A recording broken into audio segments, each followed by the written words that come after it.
Go Mustang, the Coach Alexander Show, brought to you by Kim Assad, your real estate broker. Hello, Mustang Nation. Matt Carnes, Grapevine Booster here for an overtime version, Week 12 of the Coach Mike Alexander Show with head coach of your Grapevine Mustangs, Coach Mike Alexander. And Coach, I mentioned we're in overtime. Yeah. That's a good thing. It is, yeah. And we got at least one more week.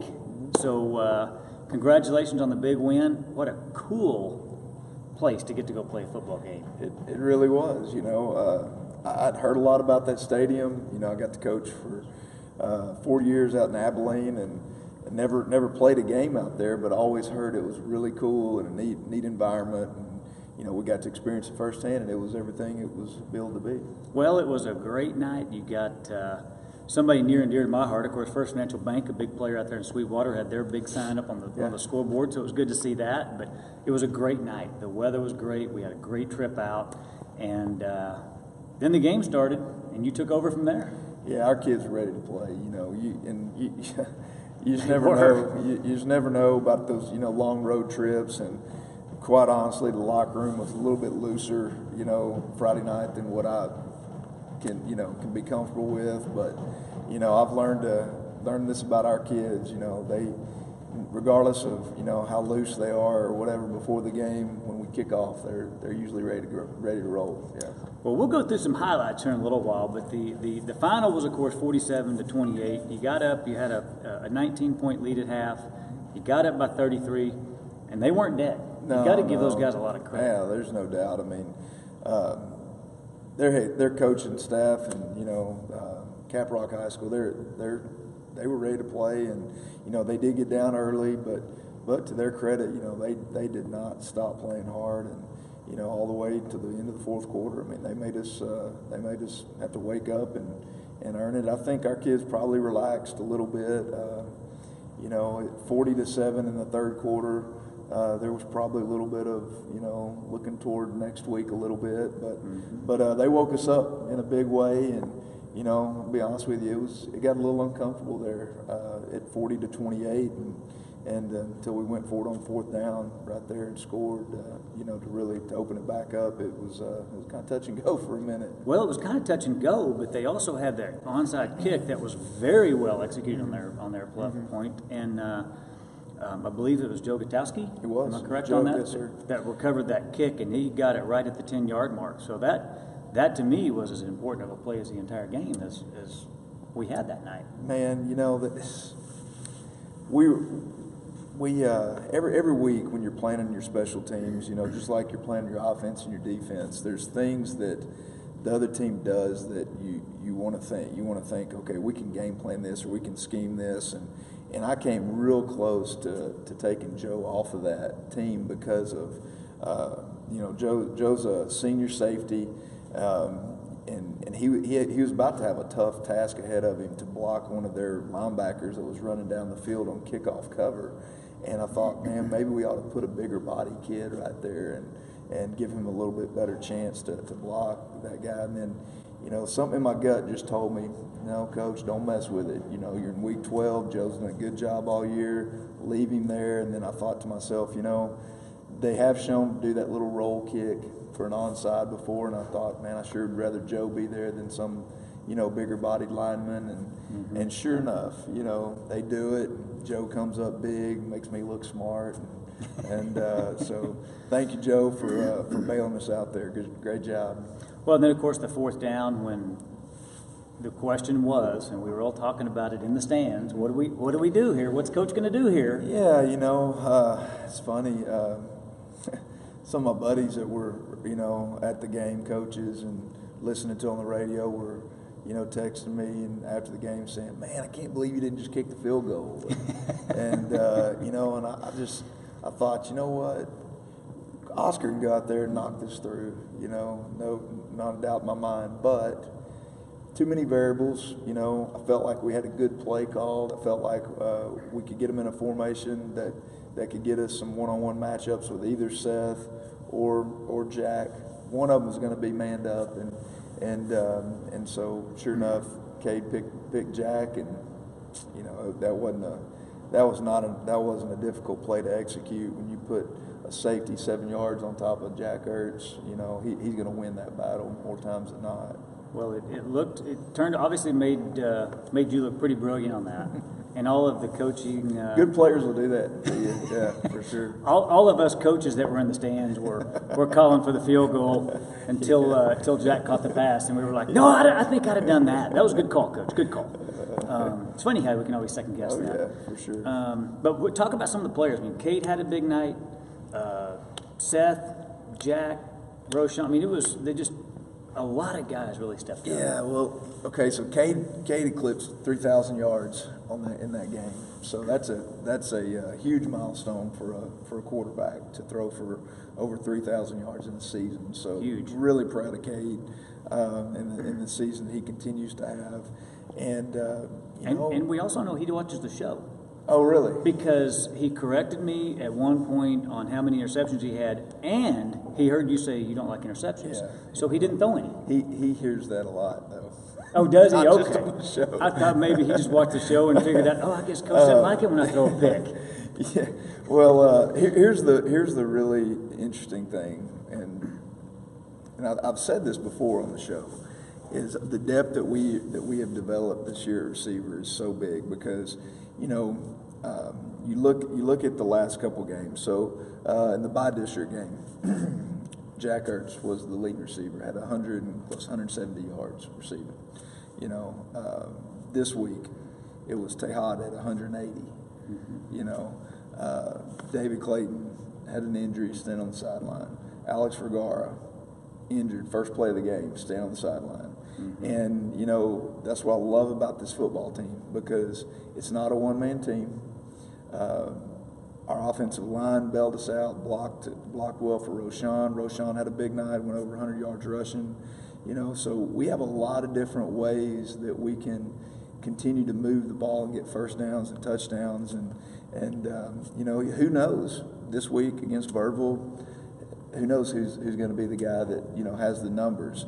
I know one thing. I don't know who it's going to be, but in our locker room, they don't care. They just care that we win and keep playing. Because any given week, it's been somebody else. I mean, against Heritage, it was Alex Vergara that had the big night. So, that's what I love about these guys. They're unselfish, and they're always ready when their number gets called. Well, it was just a fun game, great game to watch. So you're going to go, of course, 3 rounds deep now. We'll talk about the upcoming game at Birdville.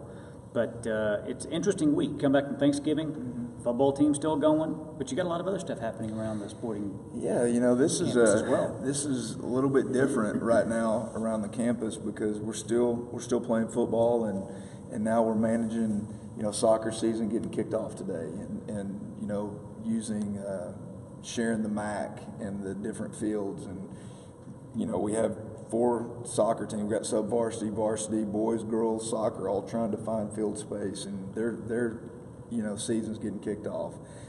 We have basketball this weekend. We have tournaments going on with the freshmen, JV, varsity. We have wrestling going on Saturday, and we have coaches that coach all those sports, and so Saturday's going to be interesting, because Coach Hall's going to be coaching wrestling in Rockwall, then have to come meet us at the game, and Coach McBride's going to be coaching wrestling at Coppell, and then meet us at the game. And so, everybody else's seasons don't just stop because the football team's having success, and that's a good thing that we're having to experience this. But it just speaks to all the different teams that we have on campus, and their commitment to success, and where we're going as an athletic department. And I want to find out how it works in round 4. Let's just keep doing this. Well, let's hope we get to it again. But before we do that and get into Birdville, let's look at the highlights from Sweetwater the other night. This was early in the game here. Oh, so we knew the quarterback was, going to be a threat on the ground. So we were prepared for this. I don't know that we defended it perfectly all night, but for the most part, I felt like we kept him bottled up as well as we probably could, because he is an exceptional athlete. You can tell we had Scrap Mazarine spine him most of the night, and he was just Scrap probably slept pretty well on the bus coming home because he was putting some miles on his legs tracking that kid.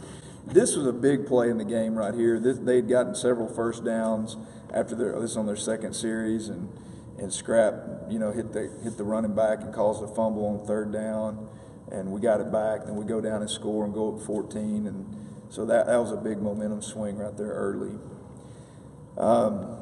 This is just good team defense right here. We got guys fitting in their gaps. We have safeties making tackles at the line of scrimmage all night long. And I was just really proud of our kids playing real discipline right there. We showed a little blitz and came out of it, and fortunately Tim Drysdale was able to corral that quarterback on the opposite side. This, once again, just stretch play, great team defense. You can see all the red shirts just in the gaps, not giving the quarterback anywhere to run. And then Shimkus, causes a turnover right there. Hamway, recovers it. And at this point, 17-7, that was huge because we were able to go up, 24-7 and really widen the gap. Right before half, this was huge. So they called timeout to try and get a score right here before half. And we end up sacking the quarterback. He kind of loses the ball out of the back of the end zone, and got a safety, short kickoff, and get the ball back, and we go down and score right there. And you got Colby Williams doing a good job helping the ref figure out what call to make. Yeah, Colby, he's always animated on the field for sure. Kickoff cover, huge part of this game because Caprock, much like us, they run a similar return as we do, and they've had a lot of success on their kickoff return. But Joe Gutowski got down the field and made a play right there and pinned them deep. And I was proud of our kickoff coverage most of the night. And then you got Jaden McClure making a big time stop right there on a post ball. Kind of getting our backs put to the end zone right here. We kind of got them. They got us on our heels a little bit, and this was at 47-28, and they're still trying to make the comeback, but Scrap ices it and gets the sack, gets us off the field, so we can just go out and run the clock out. And then we move on to the offensive side, and that's Roshan just getting us started with a little buck sweep into the boundary. Braxton Russell comes out as a sophomore, and he's kind of taking over our PAT duties for Felipe right now, and he's doing a good job. And then Jacob Edwards filling in for Vergara, having to get the ball in the block and flawlessly executed it. Roshan is so hard to tackle. These guys have to be asking themselves, what do we do on the other side of the field? Because he's just hard to get a hold of. And he's so strong for a kid that weighs 150 pounds or whatever he does. He plays like such a larger running back. And then you got Jack Ertz, in a one-on-one matchup.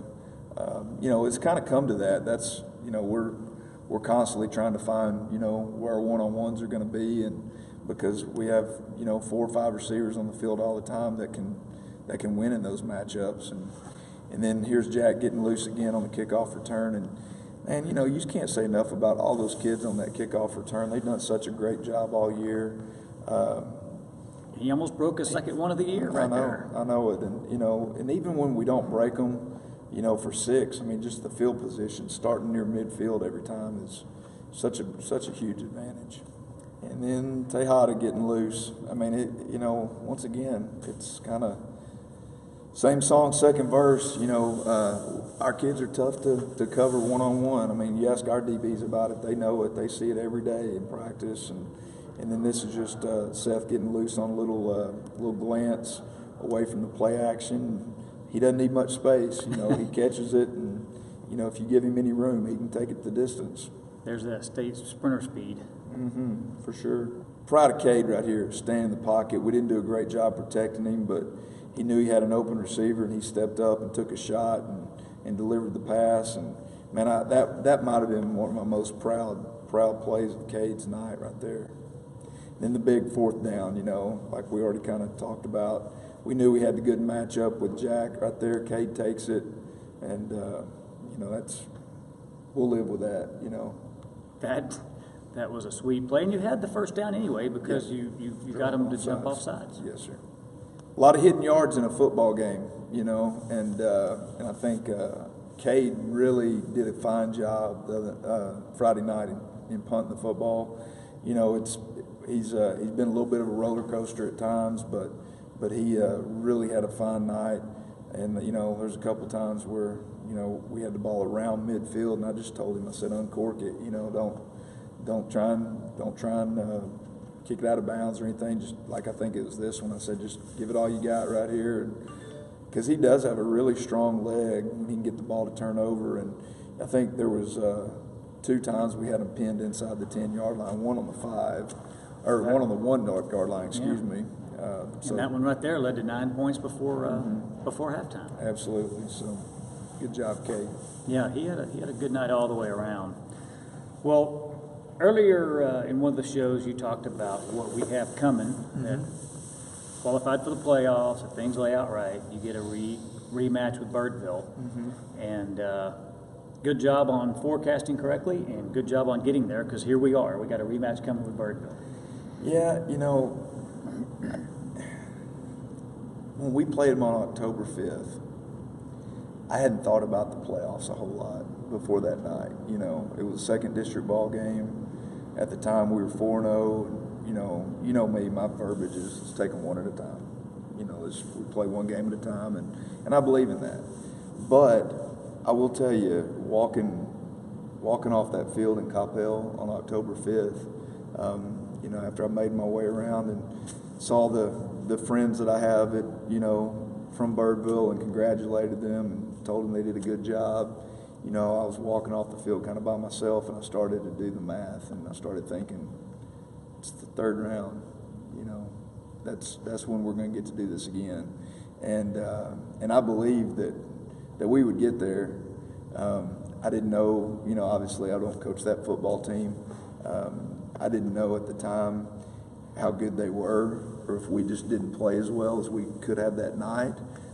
Turns out they were very good, and I still think that, you know, we didn't play a bad football game that night. We just made some critical errors at times that cost us, and there were several things in that night that players and coaches would like to have back. And we took care of business. They took care of business. We're going to get an opportunity to do it again, and everybody over the field house is excited about this one. Oh, I'm sure they are. If you think back on that game, you outgained them in yards. You had a really weird fake 4th down punt where they went for it and scored. You had a touchdown called back. So even though you had them on the stats, you still got to the 4-yard line with 15 seconds left, and it looked like we had a shot. And then there was, of course, that weird ending that I'm sure left a bad taste in everybody's mouth. So I'm sure everybody's ready for for round 2. And you know, it's at the end of the day, that whole game, that's a mark in the L column, you know. But it wouldn't have mattered if we'd have won that game or lost that game. We'd still be sitting right here right now, ready to having to play this one in order to advance. So that's a lesson learned for, you know, future Mustangs, that, you know, losses early, you know, in district or early in the season don't have to define your season, you know, because this is the time of year where you need to be playing at your best, not on October 5th necessarily. And so, you know, we learned from that. I think offensively, probably more than anything, we've learned from that game. And, you know, we've tweaked some things in what we do offensively, and it's made us a little bit more explosive and more dynamic.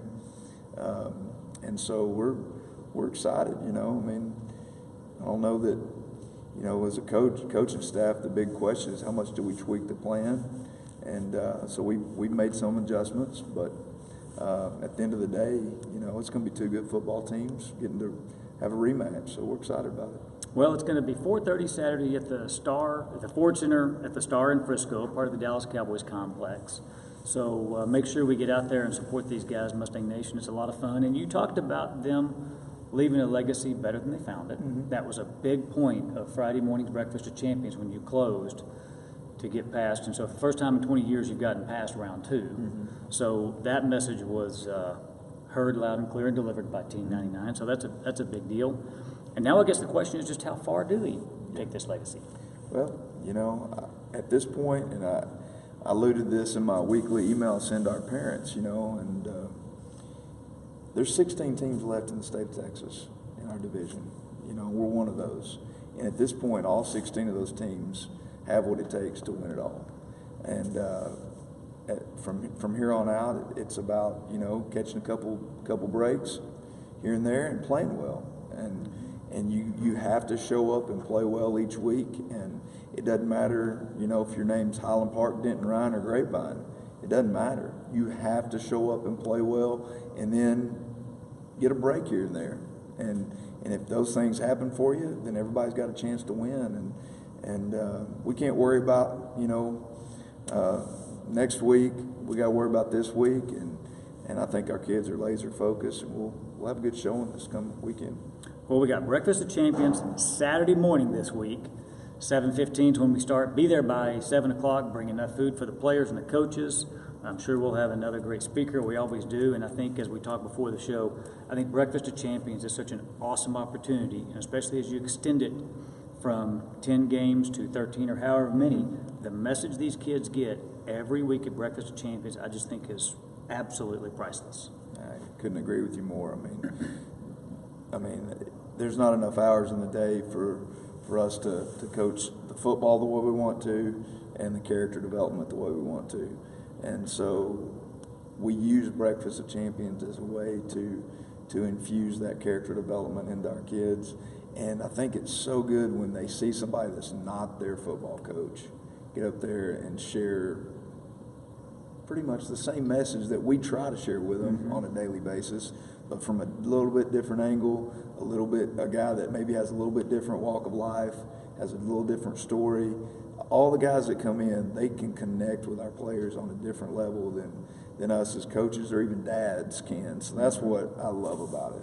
Well, it's not only the message that the players get, but we as dads also get a pretty good message out of it too. So men, if you're not part of Breakfast of Champions, get there, be there. It's worth every bit of it. That'll be Saturday morning.